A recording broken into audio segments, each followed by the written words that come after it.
زه به نسیم ستوری صاحب له خواست کوم چې دوی موږ سره نن یو نظم به وایي او زه به هغوی نه دا خواست کوم چې زموږ کتونکو ته خپل نظم یا څه شاعري وي هغوی زموږ له بیان کړي. لومړی خو د ټول ناول د نور ټي وي درنو مینوالو او کتونکو ته د زړه تله سلامونه وایم او بیا له مشر پیر څخه ډېره ډېره مننه چې پښتو ژبې ته په دې نور ټي وي کې خپل ځای ورکړی دی. زه به بېرته نظم له راشم. د نظم عنوان دی د قسمت بصرې. په حجرو باندې مینیم پښتنو نه مې سردار شه، په حجرو باندې مینیم پښتنو نه مې سردار شه، زه د داسې وجود سایم د پښتو نه مې سردار شه. عقل اس لیونی دی ښایستونو پسې ګرځي، عقل اس لیونی دی ښایستونو پسې ګرځي، تل ښایسته زما وطن دی د شملو نه مې سردار شه.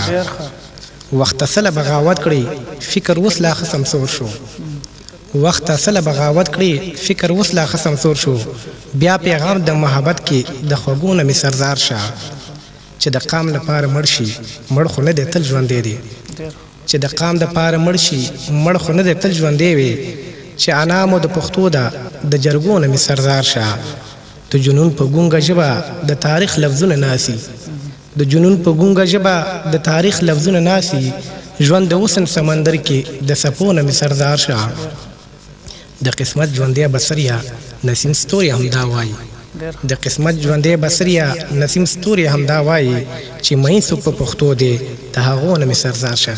مننه. ډېر ښه نسیم ستوري صاحب، تاسو ډېره مننه، ډېر ښه ستاسو شاعري پیش کا.